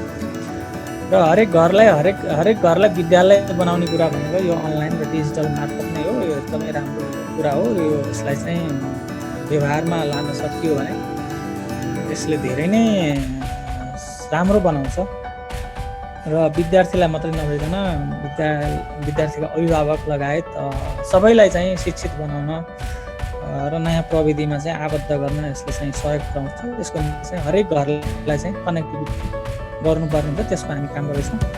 सायद छिटै गर्न सकिन्छ जस्तो मलाई लाग्छ। दसैँ तिहारसम्म अप्टिकल फाइबर सबै ठाउँमा पुर्याउने चाहिँ मैले के अरे 4G चाहिँ हामी पुर्याउन सक्छौँ। अप्टिकल फाइबर अलिक गाह्रो चिज हो। त्यो अन्डरग्राउन्ड नेटवर्क बनाएर फेरि तार तान्दै लानुपर्ने भएको हुनाले यो डिफिकल्ट छ। हामी यो आउने आर्थिक वर्षमा 2 लाख वितरण गर्ने जुन पकेट एरिया, त्यसपछि सहरी क्षेत्रमा भएर बनाएको छौँ र आगामी 3 वर्षमा 10 लाखको हाम्रो परियोजनाहरू छ। त्यसले गर्दाखेरि पनि धेरै ठाउँमा हामी अप्टिकल फाइबरमा गर्न सक्छौँ। र अहिले हामीले चाहिँ एउटा के सुरु पनि गरेका छौँ भने वायरलेस ब्रोडब्यान्ड सर्भिस सुरु गरेका छौँ। त्यो भनेको विद्यालय, त्यसपछि स्थानीय निकायका गाउँपालिका, वडा कार्यालयहरू, स्थानीय निकायका अरू चिजहरू, ब्याङ्कहरू, तिनीहरूलाई चाहिँ कनेक्टिभिटी दिने हिसाबले त्यो पनि यो आर्थिक वर्षमा हामी उल्लेख्य रूपमा चाहिँ वितरण गर्ने भएर हामी काम सुरु गरिसकेका छौँ। त्यसले गर्दाखेरि कनेक्टिभिटीको पहुँचलाई पक्कै पनि विस्तार गर्छ। अर्को हाम्रो सेवाहरूलाई चाहिँ नेपाल टेलिकमका सेवाहरू कस्तो छन्, के छन्, त्यसको बारेमा जानकारी लिनको निम्ति म यहाँहरू सबैलाई नेपाल टेलिकमको मोबाइल एप्स आफ्नो स्मार्टफोनमा डाउनलोड गर्नु होला। त्यसमा धेरै चिजहरू चाहिँ हेर्न सकिन्छ। अथवा *1415# डायल गर्नुभयो भने त्यसमा पनि धेरै कुराहरू, प्याकेजका कुराहरू, अर्का कुराहरू आउन सकिन्छ। अर्को नेपाल टेलिकमको वेबसाइट www.ntc.net.np त्यहाँ हेर्नुभयो भने पनि त्यो चिज धेरै चिज हुन्छ। र मोबाइल एप्स र नेपाल टेलिकमको वेबसाइट चलाउँदाखेरि पैसा लाग्दैन, मोबाइलबाट इन्टरनेटको पैसा लाग्दैन। त्यो चिज मैले यहाँहरूलाई फेरि जानकारी दिएँ। र नेपाल टेलिकमको फेसबुक पेज अथवा ट्विटर पेज र इन्स्टाग्रामबाट पनि हाम्रा सूचनाहरू प्रशस्त रूपमा गइरहेका छन्। रेडियो टेलिभिजनमा पनि हामी प्रयोग गरिरहेका छौँ। त्यो मार्फत सूचनाहरू गइरहेका छन्। अब एउटा कनेक्टिभिटीको क्षमता नबढेको हो कि भन्ने कुराहरू आएको छ। पाल्पाको सरले सोध्नु भएको थियो। पक्कै पनि अब कनेक्टिभिटीको क्षमता हामी बढाउँदैछौँ। यसमा चाहिँ हामी टावर राख्नुपर्ने, टावरको जुन स्पेक्ट्रमहरू युज गर्नुपर्ने, स्पेक्ट्रमको क्षमतासम्म अथवा साउन्डदेखि हामीले थप स्पेक्ट्रम पाउँछौँ नेपाल दूरसञ्चार प्राधिकरणबाट। त्यसपछि त्यसले अझै धेरै स्पिड अप गर्छ, स्पिड बढाउँछ। अर्को हाम्रो ब्याकलिङ नेटवर्कहरू हुन्छन्। ब्याकलिङ नेटवर्कको क्षमता र त्यसको अप्टिमाइज गर्ने कुराहरू चाहिँ हामी गर्दैछौँ र यो क्रमशः हुँदै जाने हो। यो के हुँदो रहेछ भने एकताका डायल अप इन्टरनेट थियो, टेलिफोनमा हामीले एउटा मोडेम राखेर चलाउने, त्यतिखेर म्याक्सिमम 56 kbps त्यसको म्याक्सिमम लिमिट थियो, तर पनि चलाउँदाखेरि 32-33 kbps आउँथ्यो। त्यति हुँदाखेरि पनि इन्टरनेट चलेको थियो भने अहिले 5 Mbps 10 Mbps हुँदाखेरि पनि हामीलाई स्लो लाग्छ, किनभने कन्टेन्टहरू एचडीमा गए।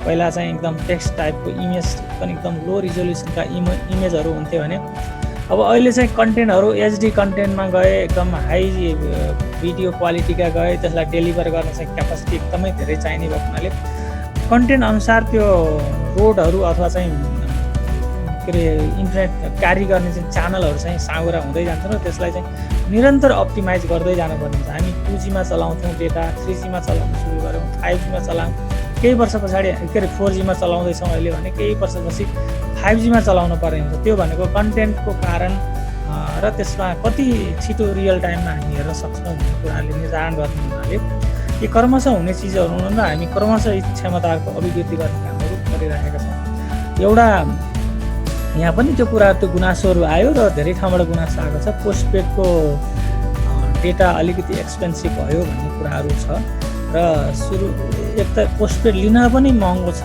त्यो के छ भने सुरुमै हामीले 500 रुपियाँ ओनरसिप ट्याक्स सरकारलाई तिर्नुपर्ने हुन्छ, त्यसले गर्दा सब्सक्रिप्सन पनि महँगो छ र अहिलेको बजेट वक्तव्य मार्फत 500 रुपियाँ ओनरसिप ट्याक्स चाहिँ हटेको छ सुरुमै। त्यही भएको हुनाले अब आउने साउनदेखि पोस्टपेड सब्सक्रिप्सन पक्कै पनि सस्तो पर्छ र हामीले त्यसमा डेटा प्याकेजहरू र पोस्टपेडलाई अझ आकर्षक कसरी बनाउन सकिन्छ र सकेसम्म कसरी बढी वितरण गर्न सकिन्छ भन्ने दिशामा हामीले काम गर्दैछौँ र छिट्टै नै पोस्टपेडलाई एक आकर्षक प्याकको रूपमा चाहिँ हामी विकास गर्छौँ, जसले गर्दाखेरि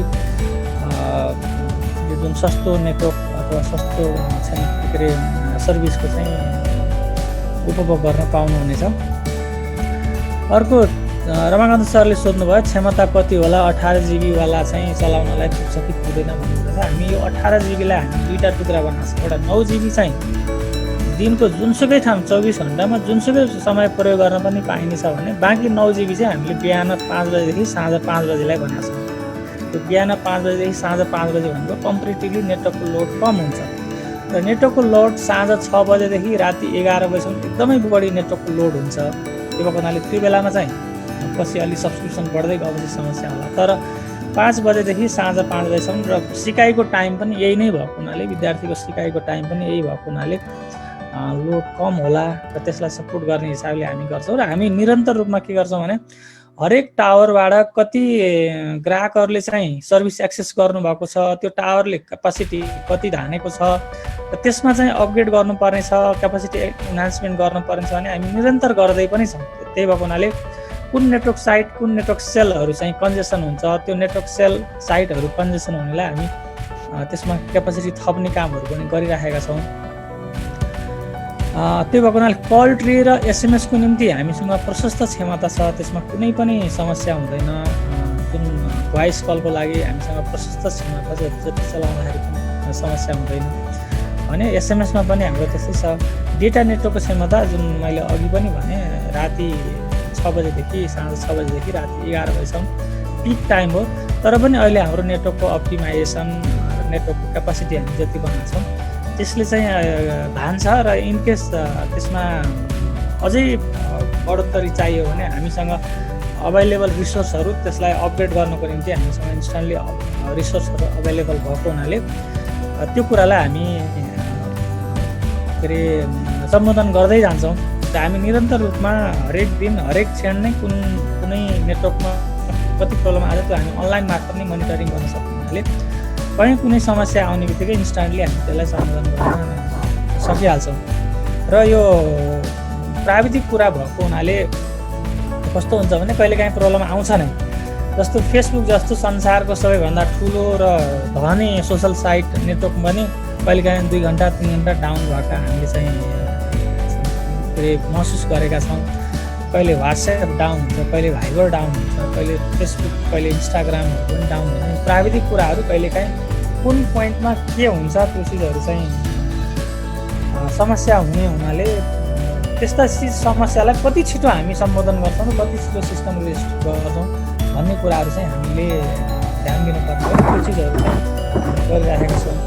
सम्भवतः मैले के भन्न चाहन्छु भने नेपाल टेलिकमले अहिले जुन कार्यक्रमहरू नेटवर्क एक्सपान्सनको निम्ति क्वालिटी इन्हान्समेन्टको निम्ति जुन कार्यक्रमहरू ल्याएको छ त्यो सबै ठेक्का सम्झौता भएर इम्प्लिमेन्टेसनको फेजमा छ र इम्प्लिमेन्टेसन भइसके पछाडि अहिलेको गुणस्तर, अहिलेको पहुँच, अहिलेको क्षमताभन्दा डबल हामी गर्न सक्छौँ र यो आगामी आर्थिक वर्षभित्रमा हामीले सबै ठाउँमा त्यो सुगम मात्रै नभइकन दुर्गममा पनि हाम्रो दायित्व भएको हुनाले हामी त्यहाँ पनि पुर्याउँछौँ र हामी राष्ट्रको सञ्चार जनताको कम्पनी भएको हुनाले हामीलाई चाहिँ नाफामुखी ठाउँमा मात्रै जानुपर्छ भन्ने होइन, हामी जनता बसेको ठाउँमा पुग्नुपर्ने हाम्रो बाध्यता छ।